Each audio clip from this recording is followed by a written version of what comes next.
Hello and welcome. Today, we turn our attention to eastern Ukraine, where the city of Pokrovsk has become the epicenter of one of the most brutal and costly battles since the start of Russia's full-scale invasion. For nearly a year, Moscow has been fixated on capturing this vital logistical hub in the Donetsk Oblast, viewing it as a critical gateway to the rest of the region. In the summer of 2025, Vladimir Putin committed an estimated 110,000 soldiers to this single objective, a clear signal of its strategic importance. The Kremlin likely anticipated a swift victory, expecting Russian flags to be flying over the city by now. Yet, Pokrovsk still stands. It is a city under constant, crushing assault, and some analysts believe it is on the brink of collapse. But its defense has come at a staggering price for the invading forces. The push for Pokrovsk has not been a triumphant march. It has devolved into a horrific bloodbath for the Russian military, and the month of October may go down in the history of this war as a turning point in the battle of attrition. The sheer scale of Russian losses has been monumental, a testament to a series of clever and lethal strategies employed by Ukrainian defenders. According to a startling report from United 24 Media on November 7th, validated by senior Ukrainian officials, the month of October was a month from hell for the Russian army. Ukrainian forces confirmed the deaths of 25,000 Russian soldiers in that single 31-day period. It is crucial to understand the gravity of this figure. This is not a casualty count. In military terminology, a casualty can refer to anyone who is killed, wounded, captured, or missing in action. This number, 25,000, represents confirmed deaths. These are soldiers who have been permanently removed from the battlefield, men who will never recover to fight again. To put this number into perspective, it is the highest single-month death toll inflicted upon Russian forces by Ukraine since the invasion began in February 2022. The figure was personally announced by Ukrainian President Volodymyr Zelensky during a meeting with journalists. He specified that the vast majority of these losses were incurred during Russia's relentless, round-the-clock assaults on the Pokrovsk front. In just the few days leading up to his announcement, Russia had launched an astonishing 220 separate assaults on the city. Many of these attacks involved heavy armored equipment, formations that are proving to be exceptionally vulnerable to Ukraine's increasingly sophisticated drone warfare. Two other fascinating details emerged from President Zelensky's claims, painting an even grimmer picture of Russia's operational reality. The first is the method of confirmation. All 25,000 of those deaths were supposedly confirmed on video. This detail strongly points to the primary instrument of this: destruction. To have video evidence of a kill, you need a weapon system that is also a camera. The tool that perfectly fits this description is Ukraine's first-person view, or FPV, drone. These small, agile drones stream real-time video directly back to their operators, allowing them to precisely target enemy soldiers and equipment. This same footage then serves as undeniable proof for Ukraine's data collection, which has likely been meticulously compiled to arrive at the number Zelensky quoted. The second detail, mentioned almost as an aside by the Ukrainian president, is that the real death toll for October is probably even higher. He suggested that Russia likely suffered an additional 2,000 to 3,000 deaths that were not captured on camera. These would be losses resulting from traditional artillery strikes, mortar fire, and direct ground engagements, where video confirmation was not possible. If this estimate is accurate, it would mean that Ukrainian forces killed as many as 28,000 Russian soldiers in October alone. This equates to an average of around 903 deaths per day, an almost unimaginable rate of attrition that raises serious questions about the long-term sustainability of Russia's war effort. When these latest figures are added to the cumulative total of Russian casualties for the entire war, the picture of Putin's approach to this conflict becomes exceptionally grim. According to the Minfin financial news site, which tracks these numbers, Russia has suffered just over 1,150,000 total casualties between the start of the invasion and November 9th, 2025. Again, this number includes all killed, wounded, and captured personnel. However, a disturbing trend that has become more pronounced in recent months helps explain why the death toll for October was so uniquely catastrophic. As Politico reported on October 13th, the ratio of dead to wounded among Russian forces is horrific. The report cited "I Want to Live," a Ukrainian intelligence hotline established to offer Russian soldiers a safe way to surrender. According to their analysis, for every one Russian soldier killed, there are only 1.3 wounded. In most modern conflicts, the ratio of wounded to killed is significantly higher, often 3 to 1 or more, reflecting advances in battlefield medicine and evacuation procedures. The report from I Want to Live states, "Due to the lack of a normal system of evacuating the wounded from the battlefield, there are only 1.3 wounded soldiers per one dead. This signals a low level of survival of the wounded, who are poorly trained in tactical medicine and are usually abandoned without help after injury." This brutal reality means that countless Russian soldiers are dying from injuries that would otherwise be survivable because their own military lacks the capacity or the will to evacuate them for medical treatment. The result is what we saw in October, a record number of Russian soldiers dying in a single month. Of course, Russia's own callous disregard for its soldiers is not the only factor behind October's staggering death count. The sheer intensity of the Pokrovsk front, where the majority of these deaths occurred, is a primary driver. United 24. Media's report highlighted the volume and scale of the fighting, taking place both within the city limits and on its outskirts. Pokrovsk has become a raging inferno of modern warfare, a battlefield where swarms of drones, relentless artillery barrages, and heavy armor clashes are a daily reality. Russia has been throwing everything it has at the city in an attempt to achieve a decisive breakthrough. These heavy assaults, however, are not the only tactic contributing to the high death toll. Russia is also deploying a strategy that relies on small, disposable units of soldiers, which the Kyiv Independent has dubbed infiltration groups. These squads, typically just a few men strong, are sent into the city with a specific purpose: to force Ukrainian defenders to hunt them down. This prevents the Ukrainians from establishing a stable, continuous defensive line. But these missions are effectively suicidal. The infiltration units are so small that they have almost no chance of survival once they are located and engaged. It appears that death on a massive scale is an accepted and perhaps even intended part of Russia's strategy. These infiltration groups succeed in disrupting Ukraine's defenses, but the infiltrators themselves are sacrificed to allow larger, mechanized units behind them to launch more concerted assaults. It is a brutal, grinding strategy of Putin's own design, a meat grinder into which he feeds any soldier he deems capable of holding a rifle. And if a soldier is not even capable of that, they can at least absorb Ukrainian bullets, saving them for Russian troops considered more useful. This is not an exaggeration. On September 19th, The Telegraph provided a chilling insight into the callous nature of Putin's offensive. The report revealed that Russia had formed special units composed of seriously ill soldiers and was sending them into the thick of the fighting, with many being pushed directly to the Pokrovsk combat lines. These soldiers, according to Ukrainian claims reported by the outlet, often suffer from severe conditions such as HIV or hepatitis. They are allegedly forced to wear special armbands that identify them as being sick. Dmytro Zhmylo, the executive director of the Ukrainian Security and Cooperation Center think tank, explained the situation. There is currently information that these units are participating in fighting in what is currently the hottest spot, Pokrovsk.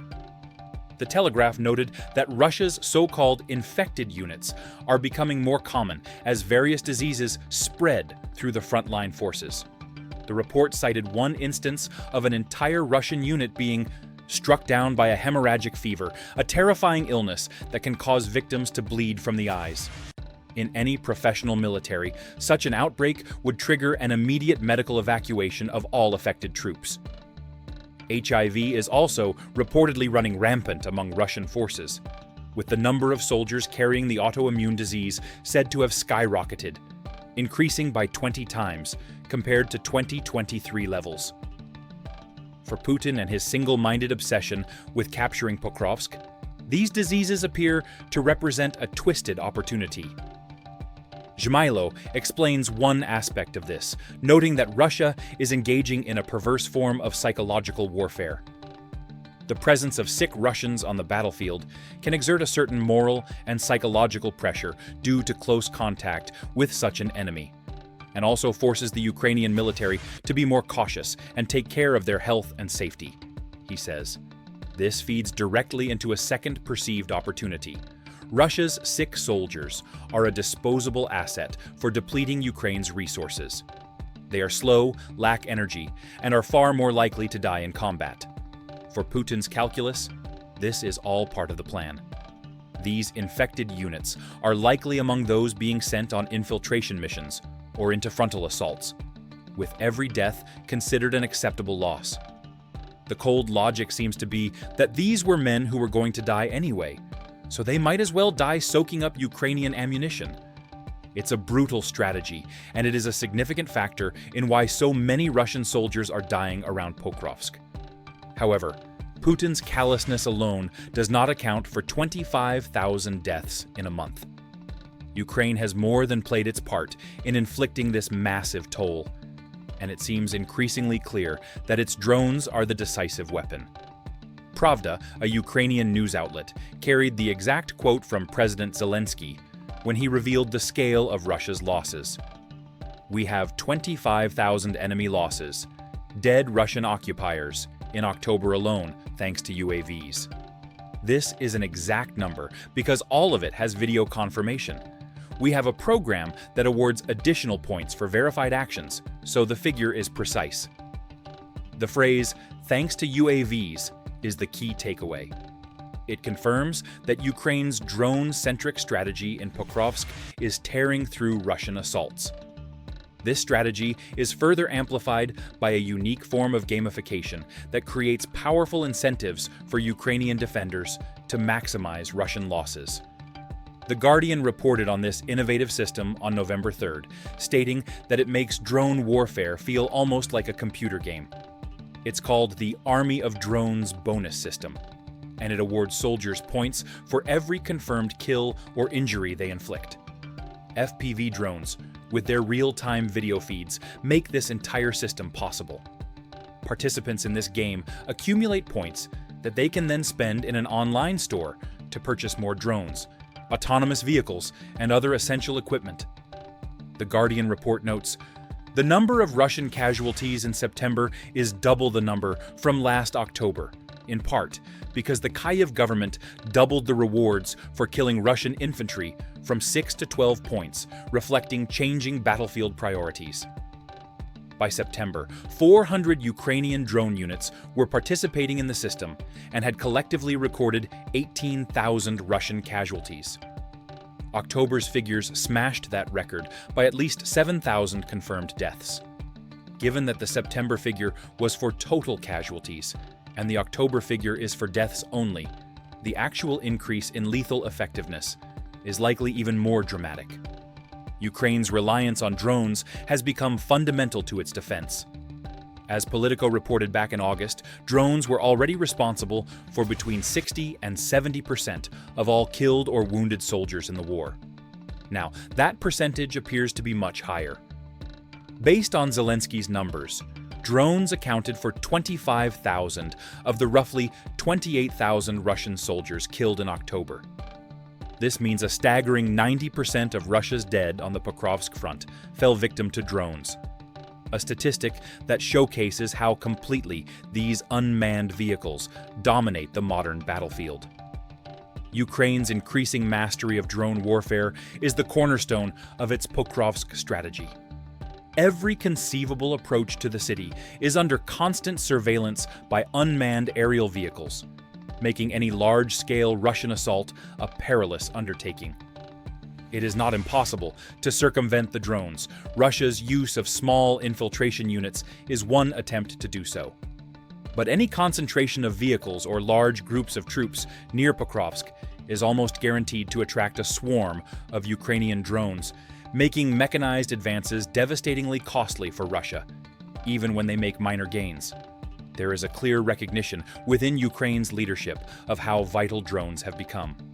On November 7th, President Zelensky announced the appointment of a new commander for the country's unmanned systems forces. The role will be filled by Yuri Shchihol, whose work in developing the interceptor drones Ukraine now uses to counter Russian Shahed drone attacks likely played a key part in his selection. While this new command may focus more on defending Ukrainian skies rather than offensive operations in Pokrovsk, the strategic priority is clear.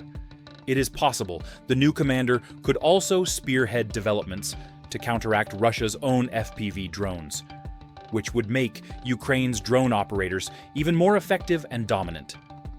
When you combine Russia's brutal, sacrificial approach to its own soldiers with Ukraine's sophisticated and highly motivated drone force, you get the recipe for the manpower catastrophe that unfolded in October.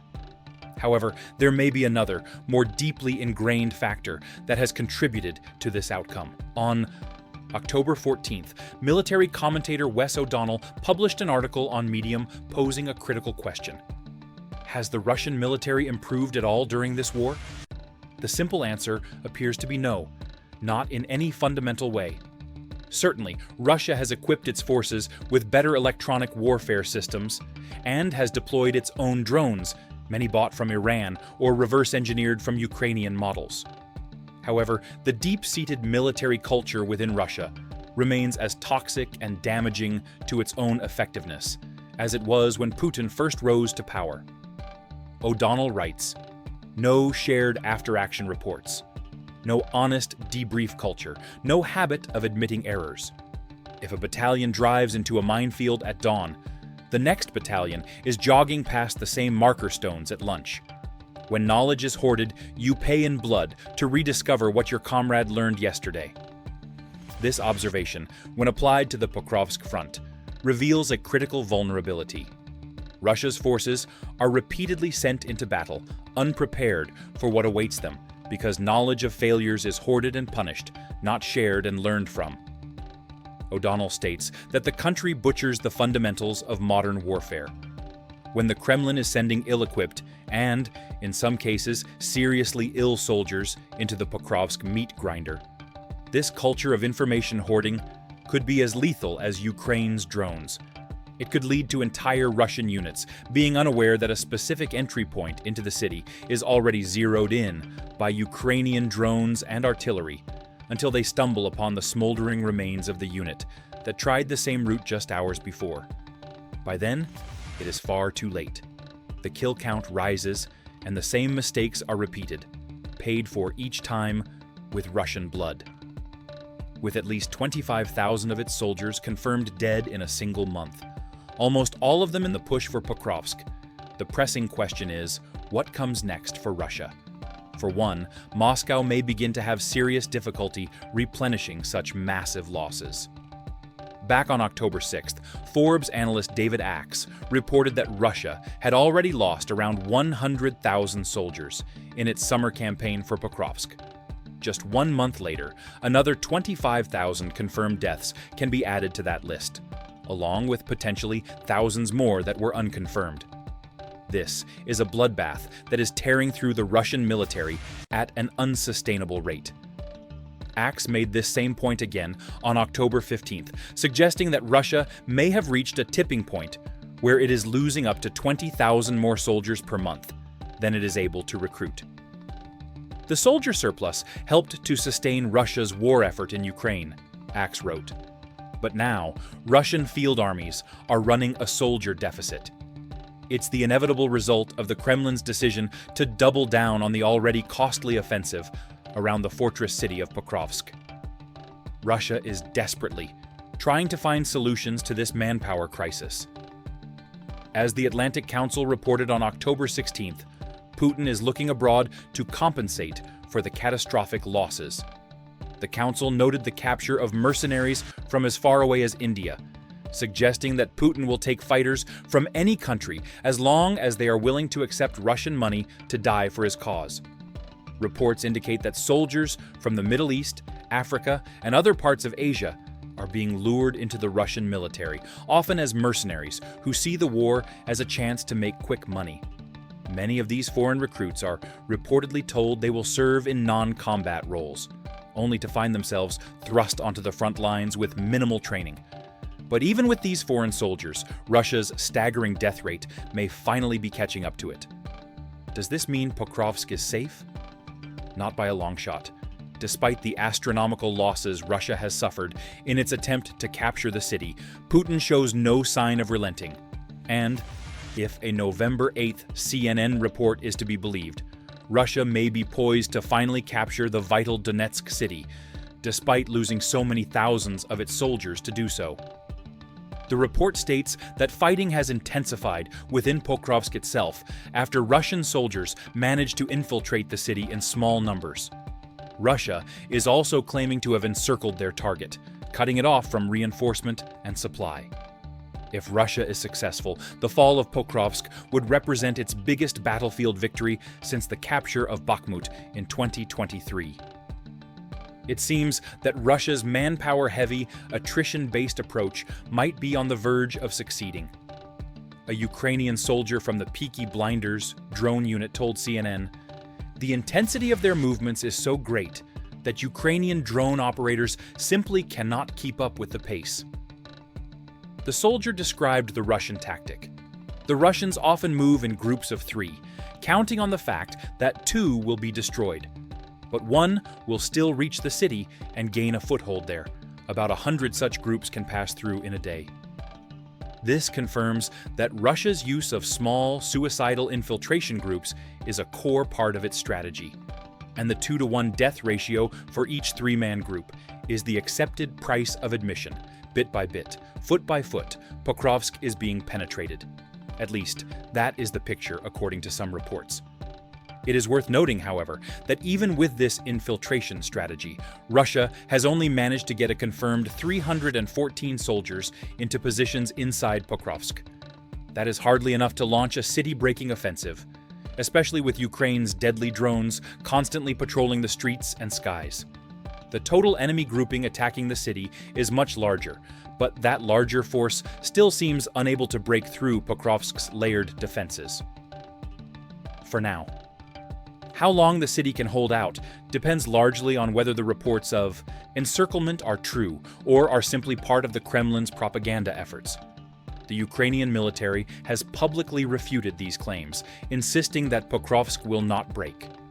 Regardless of who is right, one thing is certain.